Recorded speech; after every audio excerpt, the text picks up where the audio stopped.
नमस्कार दोस्तों। आज आपको सुनाने जा रही हूँ मुंशी प्रेमचंद जी की कहानी दूध का दाम। अब बड़े बड़े शहरों में दाइयाँ, नर्सें और लेडी डॉक्टर सभी पैदा हो गई हैं, लेकिन देहातों में जच्चे खानों पर अभी तक भंगिनी का ही प्रभुत्व है और निकट भविष्य में इसमें कोई तब्दीली होने की आशा नहीं।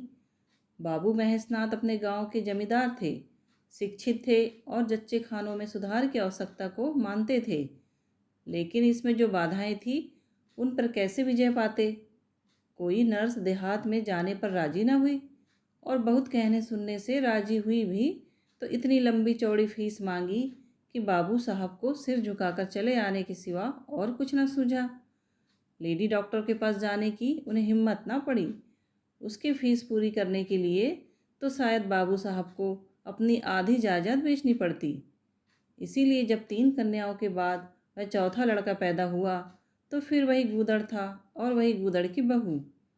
बच्चे अक्सर रात को ही पैदा होते हैं। एक दिन आधी रात को चपरासी ने गूदड़ के दौर पर ऐसी हाँक लगाई कि आस पड़ोस में भी जाग पड़ गई। लड़की ना थी कि मरी आवाज़ से पुकारता। गूदड़ के घर में इस शुभ अवसर के लिए महीनों से तैयारी हो रही थी। भय था तो यही कि फिर लड़की ना हो जाए, नहीं तो वही बंधा हुआ 1 रुपया और एक साड़ी मिलकर रह जाएगी। इस विषय में स्त्री पुरुष में कितनी ही बार झगड़ा हो चुका था, शर्त लग चुकी थी। स्त्री कहती थी, अगर अब की बेटा ना हो तो मुंह ना दिखाऊं। हाँ हाँ, मुंह ना दिखाओ, सारे लक्षण बेटे के हैं। गूदड़ कहता था, देख लेना, बेटी होगी और बीच खेत बेटी होगी। बेटा निकले तो मूछें मुड़ा लूँ। हाँ हाँ, मूछें मुड़ा लूँ। शायद गूदड़ समझता था कि इस तरह अपनी स्त्री में पुत्र कामना को बलवान करके वह बेटे की अवाई के लिए रास्ता साफ कर रहा है। भूंगी बोली, अब मूछ मुड़ा ले दाढ़ी जार। कहती थी बेटा होगा, सुनता ही ना था, अपनी ही रट लगाया जाता था। मैं आज तेरी मूछें मुंडूंगी, खूंटी तक तो रखूंगी ही नहीं। गूदड़ ने कहा, अच्छा मोड़ लेना भली मानस, मूछें क्या फिर निकलेगी ही नहीं। तीसरे दिन देख लेना, फिर ज्यों की त्यों है, मगर जो कुछ मिलेगा उसमें आधा रखा लूँगा, कहे देता हूँ। भूंगी ने अंगूठा दिखाया और अपने 3 महीने के बालक को गूदड़ के सुपुर्द कर सिपाही के साथ खड़ी हुई। गूदड़ ने पुकारा, अरे सुन तो, कहाँ भागी जाती है? मुझे भी बधाई बजाने जाना पड़ेगा, इसे कौन संभालेगा? भूंगी ने दूर ही से कहा, इसे वहीं धरती पर सुला देना, मैं आके दूध पिला जाऊंगी। महेशनाथ के यहाँ अब भी भूंगी की खूब खातिरदारियाँ होने लगी। सवेरे हरीरा मिलता, दोपहर को पूरियाँ और हलवा, तीसरे पहर को फिर और रात को फिर, और गूदड़ को भी भरपूर परोसा मिलता था। भूंगी अपने बच्चे को दिन रात में 1-2 बार से ज़्यादा ना पिला सकती थी। उसके लिए ऊपर के दूध का प्रबंध था। भूंगी का दूध बाबू साहब का भाग्यवान बालक पीता था और यह सिलसिला 12वें दिन भी न बंद हुआ। मालकिन मोटी ताजी देवी थी, पर अब की कुछ ऐसा संयोग कि उन्हें दूध हुआ ही नहीं। तीनों लड़कियों की बार इतने इफरात से दूध होता था कि लड़कियों को बदहजमी हो जाती थी। अब की एक बूंद नहीं। भूंगी दाई भी थी और दूध पिलाई भी। मालकिन कहती, भूंगी हमारे बच्चे को पाल दे, फिर जब तक तू जिए बैठी खाती रहना, 5 बीघे माफ़ी दिलवा दूंगी, नाती पोते तक चैन करेंगे। अब भूंगी का लाडला ऊपर का दूध हजम न कर सकने के कारण बार बार उल्टी करता और दिन दिन दुबला होता जाता था।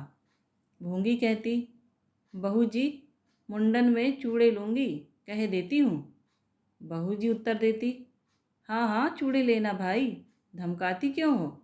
चांदी के लोगी या सोने के? वाह बहू जी, चांदी के चूड़े पहन के किसे मुंह दिखाऊंगी और किसकी हंसी होगी? अच्छा सोने के लेना भाई, कह तो दिया। और ब्याह में कंठा लूँगी और चौधरी गूदड़ के लिए हाथों में तोड़े, वह भी लेना, भगवान वह दिन तो दिखावे। घर में मालकिन के बाद भूंगी का राज था। महरिया महाराजिन, नौकर चाकर सब उसका रोब मानते थे। यहाँ तक कि खुद बहू जी भी उससे दब जाती थी। एक बार तो उसने महेशनाथ को भी डांटा था। हंस कर टाल गए। बात चली थी भंगियों की। महेशनाथ ने कहा था, दुनिया में चाहे जो कुछ हो जाए, भंगी भंगी ही रहेंगे, इन्हें आदमी बनाना कठिन है। इस पर भंगी ने कहा था, मालिक, भंगी तो बड़ों बड़ों को आदमी बनाते हैं, उन्हें कोई क्या आदमी बनाए। यह गुस्ताखी करके किसी दूसरे अवसर पर भला भूंगी के सिर के बाल बच सकते थे, लेकिन आज बाबू साहब ठठाकर हंसे और बोले, भूंगी बात बड़े पते की कहती है। भूंगी का शासनकाल साल भर से आगे न चल सका। देवताओं ने बालक की भंगीन का दूध पीने पर आपत्ति की। मोटे राम शास्त्री तो प्रायश्चित का प्रस्ताव कर बैठे। दूध तो छुड़ा दिया गया, लेकिन प्रायश्चित की बात हंसी में उड़ गई। महेशनाथ ने फटकार कर कहा, प्रायश्चित की खूब कही शास्त्री जी, कल तक उसी भंगीन का खून पीकर पला, अब उसमें छूत घुस गई। वाह रे आपका धर्म। शास्त्री जी सीका फटकार कर बोले, यह सत्य है। वह कल तक भंगीन का रक्त पीकर पला, मांस खाकर पला, यह भी सत्य है। लेकिन कल की बात कल थी, आज की बात आज। जगन्नाथपुरी में छूत अछूत सब एक पंगत में खाते हैं, पर यहाँ तो नहीं खा सकते। बीमारी में तो हम भी कपड़े पहने खा लेते हैं, खिचड़ी तक खा लेते हैं बाबूजी, लेकिन अच्छे हो जाने पर तो नेम का पालन करना ही पड़ता है। आपाधर्म की बात न्यारी है, तो इसका यह अर्थ है कि धर्म बदलता रहता है, कभी कुछ कभी कुछ। और क्या, राजा का धर्म अलग, प्रजा का धर्म अलग, अमीर का धर्म अलग, गरीब का धर्म अलग। राजे महाराजाएं जो खाएं, जिसके साथ चाहे खाएं, जिसके साथ चाहे शादी ब्याह करे, उनके लिए कोई बंधन नहीं। समर्थ पुरुष हैं, बंधन तो मध्य वालों के लिए है। प्रायश्चित तो न हुआ, लेकिन भूंगी को गद्दी से उतरना पड़ा। हाँ, दान दक्षिणा इतनी मिली कि वह अकेले ले न जा सकी, और सोने के चूड़े भी मिले। एक की जगह 2 नई सुंदर साड़ियाँ। मामूली नैन सुख ही नहीं, जैसी लड़कियों की बार मिली थी। इसी साल प्लेग ने जोर बांधा और गूदड़ पहले ही चपेट में आ गया। भूंगी अकेली रह गई, पर गृहस्थी ज्यों की त्यों चलती रही। लोग ताक लगाए बैठे थे कि भूंगी अब गई। फला भंगी से बातचीत हुई, फला चौधरी आए, लेकिन भूंगी न कहीं आई न कहीं गई। यहाँ तक कि 5 साल बीत गए और उसका बालक मंगल दुर्बल और सदा रोगी रहने पर भी दौड़ने लगा। सुरेश के सामने पिद्दी सा लगता था। एक दिन भूंगी महेशनाथ के घर पर नाला साफ कर रही थी। महीनों से गलीच जमा हो रहा था, आंगन में पानी भरा रहने लगा था, पर नाले में एक लंबा मोटा बांस डालकर जोर से हिला रही थी। पूरा दाहिना हाथ पर नाले के अंदर था कि एकाएक उसने चिल्लाकर हाथ बाहर निकाल लिया, और उसी वक्त एक काला सांप पर नाले से निकलकर भागा। लोगों ने दौड़कर उसे मार तो डाला, लेकिन भूंगी को न बचा सके। समझे पानी का सांप है, विषैला न होगा, इसीलिए पहले कुछ गफलत की गई। जब विष देह में फैल गया और लहरें आने लगी, तब पता चला कि वह पानी का सांप नहीं है, गेहुअन था। मंगल अब अनाथ था। दिन भर महेश बाबू के दौर पर मंडराया करता। घर में जूठन इतना बचता था कि ऐसे ऐसे 10-5 बालक पल सकते थे। खाने की कोई कमी न थी। हाँ, उसे तब बुरा जरूर लगता था जब उसे मिट्टी के कटोरों में ऊपर से खाना दिया जाता था। सब लोग अच्छे अच्छे बर्तनों में खाते हैं, उसके लिए मिट्टी के कटोरे। यूँ उसे इस भेदभाव का बिल्कुल ज्ञान न होता था, लेकिन गांव के लड़के चिढ़ा चिढ़ा कर उसका अपमान करते रहते थे। कोई उसे अपने साथ खिलाता भी न था। यहाँ तक कि जिस ठाट पर वह सोता था, वह भी अछूत था। मकान के सामने एक नीम का पेड़ था, इसी के नीचे मंगल का डेरा था। एक फटा सा टाट का टुकड़ा, 2 मिट्टी के कटोरे और एक धोती, जो सुरेश बाबू की उतारन थी। जाड़ा, गर्मी, बरसात, हर एक मौसम में वह जगह एक ही आरामदेह थी। और भाग्य का बली मंगल झुलसती हुई लू, गलते हुए जाड़े और मूसलाधार वर्षा में भी जिंदा और पहले से कहीं स्वस्थ था। बस उसका कोई अपना था तो गांव का एक कुत्ता, जो अपने सहवर्गीयों के जुल्म से दुखी होकर मंगल की शरण आ पड़ा था। दोनों एक ही खाना खाते, एक ही टाट पर सोते, तबीयत भी दोनों की एक सी थी और दोनों एक दूसरे के स्वभाव को जान गए थे। कभी आपस में झगड़ा ना होता। गांव के धर्मात्मा लोग बाबू साहब की इस उदारता पर आश्चर्य करते। ठीक द्वार के सामने 50 हाथ भी न होगा। मंगल का पड़ा रहना उन्हें 16 आने धर्म विरुद्ध जान पड़ा। छी, यही हाल रहा तो थोड़े ही दिनों में धर्म का अंत ही समझो। भंगी को भी भगवान नहीं रचा है, ये हम भी जानते हैं। उसके साथ हमें किसी तरह का न्याय न करना चाहिए। ये किसे नहीं मालूम? भगवान का तो नाम ही पतित पावन है, लेकिन समाज की मर्यादा भी कोई वस्तु है। उस दौर पर जाते हुए संकोच होता है। गांव के मालिक हैं, जाना तो पड़ता ही है, लेकिन बस यही समझ लो कि घृणा होती है। मंगल और टॉमी में गहरी बनती थी। मंगल कहता, देखो भाई टॉमी, जरा और खिसक कर सो। आखिर मैं कहाँ लेटूं? सारा टाट तो तुमने घेर लिया। टॉमी कूं कूं करता, दुम हिलाता और खिसक जाने के बदले और ऊपर चढ़ाता एवं मंगल का मुंह चाटने लगता। शाम को वह एक बार रोज अपना घर देखने और थोड़ी देर रोने जाता। पहले साल फूस का छप्पर गिर पड़ा, दूसरे साल एक दीवार गिरी और केवल आधी आधी दीवारें खड़ी थी, जिनका ऊपरी भाग नोकदार हो गया था। यही उसे स्नेह की संपत्ति मिली थी। वही स्मृति, वही आकर्षण, वही प्यार उसे एक बार उस उजड़ में खींच ले जाती थी और टॉमी सदैव उसके साथ होता था। मंगल नोकदार दीवार पर बैठ जाता और जीवन के बीते और आने वाले स्वप्न देखने लगता और बार बार उछलकर उसकी गोद में बैठने की असफल चेष्टा करता। एक दिन कई लड़के खेल रहे थे। मंगल भी पहुंचकर दूर खड़ा हो गया। या तो सुरेश को उस पर दया आई या खेलने वालों की जोड़ी पूरी न थी, कह नहीं सकते। जो कुछ भी हो, तजवीज़ की आज मंगल को भी खेल में शरीक कर लिया जाए। यहाँ कौन देखने आता है? क्यों रे मंगल, खेलेगा? मंगल बोला, ना भैया, कहीं मालिक देख ले तो मेरी चमड़ी उधेड़ दी जाए। तुम्हें क्या, तुम तो अलग हो जाओगे। सुरेश ने कहा, तो यहाँ कौन आता है देखने? चल, हम लोग सवार सवार खेलेंगे। तू घोड़ा बनेगा, हम लोग तेरे ऊपर सवारी करके दौड़ाएंगे। मंगल ने शंका की, मैं बराबर घोड़ा ही रहूँगा कि सवारी भी करूँगा, यह बता दो। यह प्रश्न टेढ़ा था। किसी ने इस पर विचार न किया था। सुरेश ने एक क्षण विचार करके कहा, तुझे कौन अपनी पीठ पर बिठाएगा? सोच, आखिर तू भंगी है कि नहीं? मंगल भी कड़ा हो गया। बोला, मैं कब कहता हूँ कि मैं भंगी नहीं हूँ? लेकिन तुम्हें मेरी ही माँ ने अपना दूध पिलाकर पाला है। जब तक मुझे भी सवारी करने को ना मिलेगी, मैं घोड़ा ना बनूंगा। तुम लोग बड़े चगड़ हो, आप तो मज़े से सवारी करोगे और मैं घोड़ा ही बना रहूं। सुरेश ने डांट कर कहा, तुझे घोड़ा बनना पड़ेगा। और मंगल को पकड़ने दौड़ा। मंगल भागा, सुरेश ने दौड़ाया।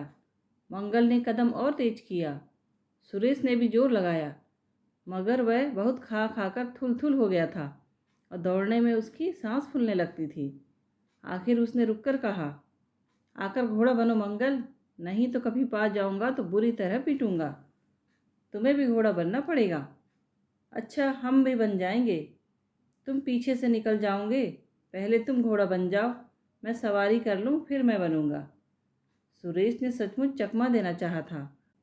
मंगल का यह मुतालबा सुनकर साथियों से बोला, देखते हो इसकी बदमाशी, भंगी है ना? तीनों ने मंगल को घेर लिया और उसे ज़बरदस्ती घोड़ा बना दिया। सुरेश ने चटपट उसकी पीठ पर आसन जमा लिया और टिक टिक करके बोला, चल घोड़े चल। मंगल कुछ देर तक तो चला, लेकिन उस बोझ से उसकी कमर टूटी जाती थी। उसने धीरे से पीठ सिकोड़ी और सुरेश की रान के नीचे से सरक गया। सुरेश महोदय लत से गिर पड़े और भोंपू बजाने लगे। माँ ने सुना सुरेश कहीं रो रहा है। सुरेश कहीं रोए तो उनके तेज कानों में जरूर भनक पड़ जाती थी, और उसका रोना भी बिल्कुल निराला होता था, जैसे छोटी लाइन के इंजन की आवाज़। मेहरी से बोली, देख तो सुरेश कहीं रो रहा है, पूछा तो किसने मारा है। इतने में सुरेश खुद आंखें मलता हुआ आया। उसे जब रोने का अवसर मिलता था तो माँ के पास फरियाद लेकर जरूर आता था। माँ मिठाई या मेवे देकर आंसू पोंछ देती थी। आप थे तो 8 साल के, मगर थे बिल्कुल गांवदी। हद से ज़्यादा प्यार ने उसकी बुद्धि के साथ वही किया था जो हद से ज़्यादा भोजन ने उसकी देह के साथ। माँ ने पूछा, क्यों रोता है सुरेश, किसने मारा? सुरेश ने रोकर कहा, मंगल ने छू दिया। माँ को विश्वास न आया। मंगल इतना निरीह था कि उससे किसी तरह की शरारत की शंका न होती थी, लेकिन जब सुरेश कस्में खाने लगा तो विश्वास करना लाजिम हो गया। मंगल को बुलाकर डांटा, क्यों रे मंगल, अब तुझे बदमाशी सूझने लगी? मैंने तुझसे कहा था सुरेश को कभी मत छूना, याद है कि नहीं? बोल। मंगल ने दबी आवाज़ से कहा, याद क्यों नहीं है? तो फिर तूने उसे क्यों छुआ? मैंने नहीं छुआ। तूने नहीं छुआ तो वह रोता क्यों था? गिर पड़े, इससे रोने लगे। चोरी और सीना जोरी? देवी जी दांत पिस कर रह गई। मारती तो उसी दम स्नान करना पड़ता, छड़ी तो हाथ में लेनी पड़ती, और छूत का विद्युत प्रवाह इस छड़ी के रास्ते उनकी देह में पेवस्त हो जाता। इसीलिए जहाँ तक गालियाँ दे सकी दी, और हुक्म दिया कि अभी अभी यहाँ से निकल जा, फिर जो इस दौर पर तेरी सूरत नजर आई तो खून ही पी जाऊंगी। मुफ्त की रोटियां खा खा कर शरारत सूझती है आदि। मंगल में गैरत तो क्या थी, हाँ डर था। चुपके से अपने सकोरे उठाए, टाट का टुकड़ा बगल में दबाया, धोती कंधे पर रखी और रोता हुआ वहाँ से चल पड़ा। अब वह यहाँ कभी ना आएगा। यही तो होगा कि भूखों मर जाएगा। क्या हरज है, इस तरह जीने से फ़ायदा ही क्या? गांव में उसके लिए और कहाँ ठिकाना था। भंगी को कौन बना देता। उसी खंडर की ओर चला जहाँ भले दिनों की स्मृतियाँ उसके आंसू पोंछ सकती थी, और खूब फूट फूट कर रोया। उसी क्षण टामी भी उसे ढूंढता हुआ पहुँचा, और दोनों फिर अपनी व्यथा भूल गए। लेकिन ज्यों ज्यों दिन का प्रकाश क्षीण होता जाता था, मंगल की ग्लानि भी क्षीण होती जाती थी। बचपन को बेचैन करने वाली भूख देह का रक्त पी पी कर और भी बलवान होती जाती थी। आंखें बार बार कसोरों की ओर उठ जाती। वहाँ अब तक सुरेश की जूठी मिठाइयाँ मिल गई होती, यहाँ क्या धूल फाके। उसने टॉमी से सलाह की, खाओगे क्या टॉमी? मैं तो भूखा लेटा रहूँगा। टॉमी ने कूं कूं करके शायद कहा, इस तरह का अपमान तो जिंदगी भर सहना है। यूँ हिम्मत हारोगे तो कैसे काम चलेगा? मुझे देखो ना, कभी किसी ने डंडा मारा, चिल्ला उठा, फिर जरा देर बाद दुम हिलाता हुआ उसके पास जा पहुंचा। हम तुम दोनों इसीलिए बने हैं भाई। मंगल ने कहा, तो तुम जाओ, जो कुछ मिले खा लो, मेरी परवाह ना करो।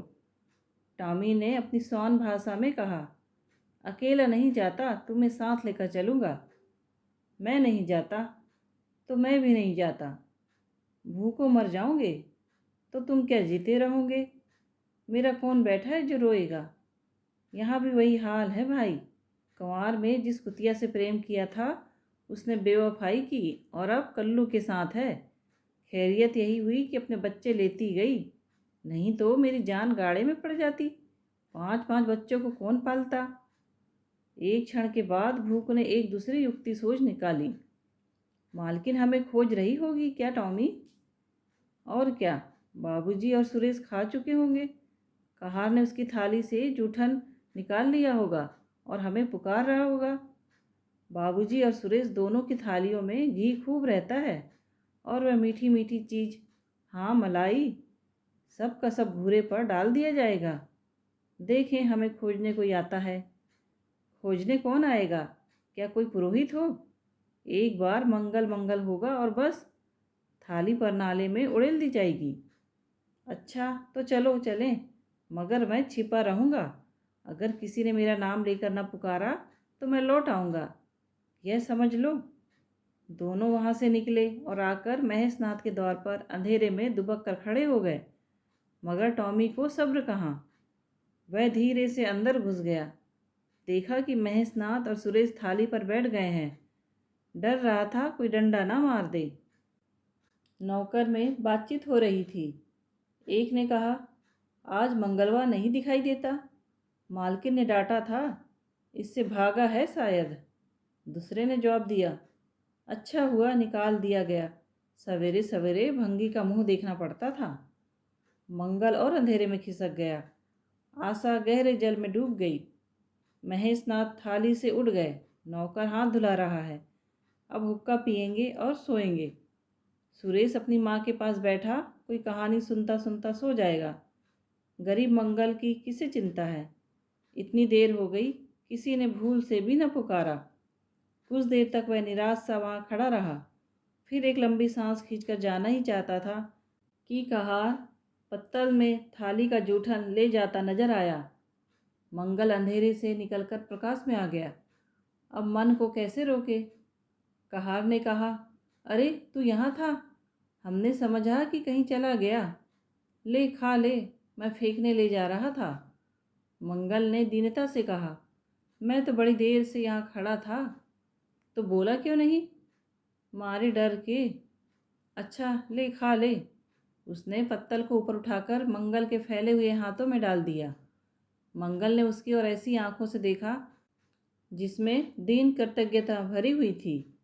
टॉमी भी अंदर से निकल आया था। दोनों वहीं नीम के नीचे पत्तल में खाने लगे। मंगल ने एक हाथ से टॉमी का सिर सहलाकर कहा, देखा, पेट की आग ऐसी होती है। यह लात की मारी हुई रोटियां भी न मिलती तो क्या करते। टॉमी ने दुम हिला दी। सुरेश को अम्मा ने पाला था। टॉमी ने फिर दुम हिलाई। लोग कहते हैं दूध का दाम कोई नहीं चुका सकता, और मुझे दूध का यह दाम मिल रहा है। टॉमी ने फिर दुम हिलाई। दोस्तों, कहानी सुनने के लिए आपका धन्यवाद। कहानी पसंद आई हो तो प्लीज़ लाइक, शेयर और सब्सक्राइब कीजिए।